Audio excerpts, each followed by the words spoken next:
est de retour pour la dernière période de cette grande team. Retour sur le terrain, comme ça, aucun changement. L'équipe reste la même. Roger Stéphane, Jojo, Yellow, Henri Jo qui est aussi quelque part là. Et puis notre invité de ce soir, le docteur Eric Alongba, qui nous fait le plaisir de nous accompagner. Alors ça va, ça se passe bien? Tranquille, ça va. Le gel hydroalcoolique vous a fait du bien? Oui, il ne faut surtout pas exagérer. On ne se lave pas avec le gel. Non, mais c'est important. Il faut qu'on soit d'accord. C'est pour les mains, sans plus. Voilà. Alors, on reçoit beaucoup de messages qui disent « Oui, mais où est-ce qu'on peut vous suivre, etc. » Eh bien, vous pouvez nous suivre un petit peu partout. Canal 99, StarTime 740, la TNT numéro 3, l'application RTI Mobile. Voilà, n'hésitez pas, passez le message autour de vous parce que plus on est de fous, plus on rit sur le plateau de la grande team. Alors, on va tout de suite passer au débat. Et ce soir, eh bien, on va parler des staffs médicaux. Tiens, mais ça tombe bien. Voilà, il y en a un qui est avec nous. Les staffs médicaux dans les clubs de Ligue 1 ivoirienne. Comment se portent ces staffs médicaux? Eh oui, un vrai problème, les staffs médicaux en Ligue 1 ivoirienne. Alors, vous allez nous éclairer un petit peu sur la situation ici, chez nous, en Côte d'Ivoire. Mais la première question et la grande question qu'on va vous poser, vous également à la maison, la FIF doit-elle obliger les clubs ivoiriens à disposer de staffs médicaux dignes de ce nom? Ça paraît anodin comme question, mais je suis sûre qu'on va en apprendre beaucoup. Alors, oui ou non, sur les ardoises, vous également à la maison, ça se passe comme d'habitude sur la page Facebook de la 3. La FIF doit-elle obliger les clubs ivoiriens à disposer de staff médicaux dignes de ce nom? Et vous avez écrit un grand oui avec plusieurs points d'exclamation. Docteur Alongba, je vous écoute. Ben, comme je vous le disais tout à l'heure, on ne se rend pas compte d'abord de l'importance à première vue. Quand les équipes arrivent, ou bien le sportif arrive sur le terrain, le boulot a été déjà fait. Mais on ne s'imagine pas ce qu'il y a derrière. Et ça a une importance capitale. Vous voyez, quand vous avez un athlète qui va courir sa demi-finale, le lendemain, il se qualifie pour la finale. Jusqu'à 2 h du matin, vous êtes en train de travailler sur lui parce qu'il y a une contracture. Les autres sont contents, ils font la fête. Demain, on est en demi-finale. Mais le boulot se fait derrière. Et ça, on ne le dira jamais. Alors, les staffs médicaux sont importants dans les clubs de première division. Ils sont indispensables parce qu'en fait, un joueur a besoin d'avoir un minimum de santé, je dirais, pour pouvoir jouer, pour pouvoir produire le spectacle qu'on lui demande. Et la santé d'un individu, ça n'a pas de prix. Et quand vous faites du sport, le sport, surtout la compétition, ça appelle blessure. Donc il faut forcément avoir un staff médical conséquent si on veut aller loin. Je vous donne l'exemple que j'ai vécu. J'ai travaillé avec pas mal de fédérations, j'ai travaillé avec pas mal de clubs. Il y a un club qui s'en est vraiment occupé, c'est-à-dire qui s'occupait des choses médicales, qui s'occupait de la santé des joueurs. Quel club? On a gagné 14 Coupes d'Afrique. 14 fois, on a été médaillé d'or. On a battu, c'était, si vous voulez que je dise, c'est l'Africa Sport, au handball. D'accord. Au handball, on a gagné, on était sur le sommet de l'Afrique pendant longtemps. L'Angola qui rase tout, on l'a quand même battu 5 fois à l'époque, c'est pas négligeable. Mais tout ça, c'est parce que le staff médical a une vraie importance au sein d'un club. Au jour, les dirigeants étaient prêts à payer. J'ai jamais manqué de médicaments. J'ai jamais manqué de quoi que ce soit. Bon, heureusement que... Voilà. Docteur, vous le signalez, donc ça paye bien en ce moment-là. Non, attention, je parle de mon matériel. Ah, d'accord. Moi, ma condition, pour travailler avec moi, ce n'est pas compliqué. Je vous demande, il faut que vous m'assuriez mon matériel de travail. Si vous assurez le matériel de travail, il n'y a pas de problème, on est ensemble. D'accord. Si vous avez de l'argent à me donner, vous me donnez l'argent. D'accord. C'est un bonus. OK. Sur les normes, je pense que c'est une exigence, je veux dire, élémentaire d'ailleurs, dans la pratique du sport. Il est impensable de voir un club, une équipe de football aller jouer sans médecin, sans précaution médicale. Ce n'est pas possible, on ne peut même pas l'accepter. Oui, mais c'est ce qui se passe ici. Donc, dans toutes les fédérations du monde, dans tous les clubs du monde, vous avez des médecins, même à 2 niveaux.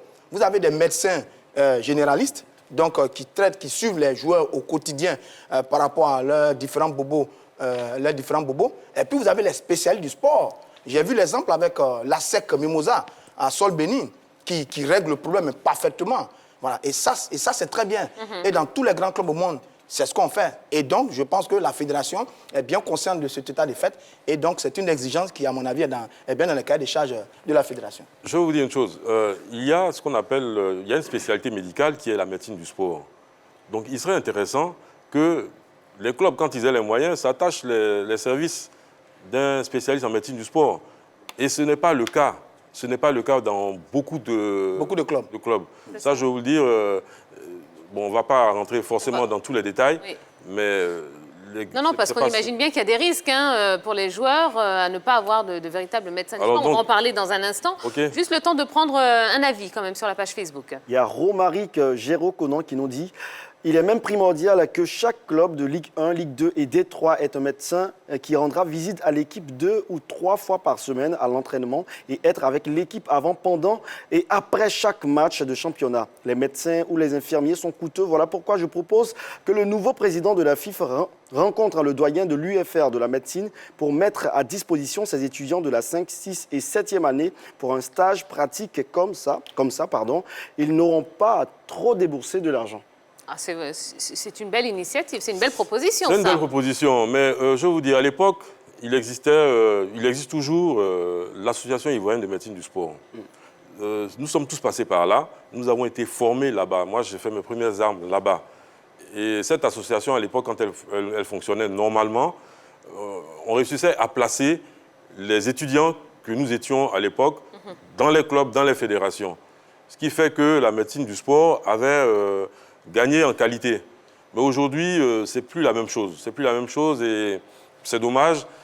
Alors, il va falloir remettre... Comment c'est aujourd'hui, concrètement? Comment c'est aujourd'hui? Bon, l'association ivoirienne de médecine du sport ne se réunit plus, ne fonctionne plus véritablement. Il faut la remettre en marche. Et ça serait intéressant parce que c'est là-bas, je me rends compte que c'est là-bas qu'on apprend véritablement la médecine de terrain. Vous pouvez aller à la fac, vous pouvez bosser dans les cahiers, aller sur Internet, mais sur le terrain, c'est là que vous apprenez. Mais donc, c'est vous qui avez démissionné alors? On comprend exactement pourquoi les clubs aujourd'hui s'attachent les services de médecins ou infirmiers qui ne sont pas spécialisés dans le sport, ou bien qu'ils se contentent, comme on l'a dit dans l'élément du SAMU, envoyé par la Fédération ivoirienne de football sur les matchs. C'est donc vous qui êtes responsable de la situation. Ce ne sont pas les éléments du SAMU d'abord qui sont sur le terrain. Ça, je vous dis, ce sont des étudiants. D'accord. Ce sont des étudiants. Si vous voulez, c'est la suite de ce qui se passait avec l'AIMS. Mais l'AIMS a eu des problèmes de fonctionnement à l'époque. Et puis, vous savez, après les événements qui ont bousculé un peu la Côte d'Ivoire, les choses ne se sont pas remises en place. Moi, je ne suis pas le président de l'AIMS. J'adhérais et puis je participais aux activités. Alors, c'est tout. Il y a des objectifs. En fait, il y a en prévision de remettre la chose, parce qu'on se rend compte que sur le terrain, c'est plus la qualité, il y a des erreurs même qui sont commises. Donc aujourd'hui, la FIF, il y a une bonne commission médicale qui est assez bien gérée, parce que quand vous allez sur les matchs de foot, même en deuxième division, il y a souvent une ambulance, il y a un secouriste, il y a un chauffeur, il y a un médecin, il y a même un brancardier. Quand on voit, c'est tout un staff. D'accord. Voilà. Est-ce qu'il y en a, au moins en Ligue 1, qui respectent ces normes et qui ont justement un bon staff médical? Ils ne sont pas nombreux. Ils essaient. Il y en a qui estiment que ça les amène à dépenser trop d'argent. Mais on n'est pas toujours payé, en fait, c'est ce que je vous dis. Des fois, c'est souvent la passion. Des fois, le médecin devient dirigeant.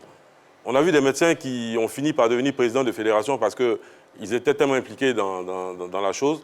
Alors, oui, c'est beaucoup de sacrifices. Mais il faut toujours essayer d'avoir au moins un infirmier, voire un kiné, et puis faire des propositions, je dirais, raisonnables. Parce que si vous promettez beaucoup d'argent et puis à la fin, vous ne payez plus, mais les gens vont pas... Alors, on veut que vous citiez quand même quelques noms, c'est-à-dire quel club aujourd'hui en Ligue 1 ivoirienne respecte justement ces normes? Bon, il y a un staff médical, forcément, à la SEC, il y a un staff médical. Je vois à Sol-Béni, il y a des gens que je connais et qui sont là-bas. Ils ne sont pas nombreux, ils sont pas nombreux. Je sais qu'à l'Africa, à l'époque, on m'avait contacté pour placer quelqu'un, pour être médecin. Bon, je ne sais pas comment ça se passe actuellement. vous avez souvent des clubs qui arrivent au terrain où le staff, c'est quelqu'un, c'est un volontaire qui vient... Parce que la réalité, c'est les moyens aussi, Tia, c'est les moyens. Parce que j'ai pu voir, par exemple, sur la trousse des médecins, il y a du matériel de base. Ensuite, il y a du matériel pour les traumatismes et du matériel pour les plaies et les hémorragies.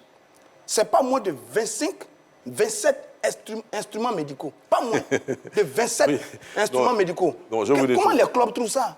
Comment ils font? Je vais vous dire une chose. Ouais. Par l'expérience que j'ai, je vais vous dire, on fait de la médecine du sport souvent avec les mains. Avec les mains. Avec les mains, ça veut dire quoi? Vous avez un peu de glace, vous avez... La bombe? La bombe, si vous n'avez pas de bombe, parce que la bombe coûte au moins 5 000 francs. La bombe magique, là, en fait, c'est du froid.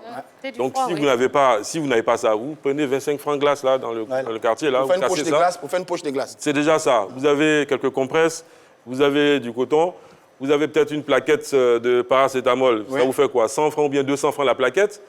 Vous avez un truc pour les maux de ventre. Oui, donc c'est pas excessif, quoi. C'est pas Mais excessif. ça peut se débrouiller, en fait. Ça peut se débrouiller. C'est pour faire le minimum Voilà, déjà. voilà. Ce C'est sont les pour le premiers minimum. soins. Mais Voilà. pour vous dire qu'il faut s'adapter à son environnement. C'est faisable.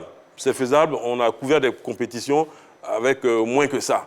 Allez, une réaction sur la page Facebook. On a Ketty Armel Théa qui nous dit staff médical digne égale à staff médical très professionnel avec tout le matériel nécessaire pour un suivi efficace des athlètes. Seuls 2 clubs ivoiriens pour l'instant peuvent avoir ce luxe, l'ASEC Mimosa et le FC San Pedro. Yes. Alors, dernière question. Supposons, enfin, voilà, imaginons qu'un club n'a pas forcément les moyens de se payer un médecin du sport. Quelle solution avec peu, voire pas de moyens?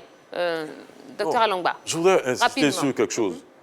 Ce n'est pas le prix, en fait. Ce n'est pas qu'on ne peut pas se payer. On peut déjà contacter un médecin pour lui demander est-ce que tu peux t'occuper. Moi, je le fais. Je vous ai dit, j'ai sous ma coupe 4 entités que je reçois sans payer. Je leur dis seulement, quand vous venez, ne venez pas, vous prévenez vos entraîneurs qui m'appellent, et puis je m'en occupe. Et ça marche comme ça. Donc, en fait, on peut faire de la médecine du sport au rabais. En fait, c'est-à-dire... C'est la volonté qui manque. voilà. C'est juste qu'il faut consulter les médecins. Il faut consulter. Il faut les approcher, il faut parler avec eux. On peut déjà faire ça. Mais quand vous avez les moyens, bon, ben vous pouvez payer. J'ai été impressionné par le FC San Pedro, que j'ai vu aller en stage dans une structure sur la route de Jacquesville, mais ils avaient un kiné, ils avaient du matériel, ils avaient... En fait, tout part de la volonté, quoi. Hein, c'est Et tout. finalement, quand Parce ils que- sont arrivés, ils ont fait podium à la fin du championnat. Ah ben Moi, voilà. quand j'ai vu... C'est le on dit- football Eh ben club de voilà. San Pedro, hein. Ça. Allez, on va vous donner les résultats du sondage. Donc, on vous demandait, la FIF doit-elle obliger les clubs ivoiriens à disposer de staff médicaux dignes? Vous avez répondu oui à 97%, non à 3%. Donc voilà, ce qui semble assez On est logique. tous d'accord pour que... Mais quand il Effectivement. faut payer, ils ne veulent pas.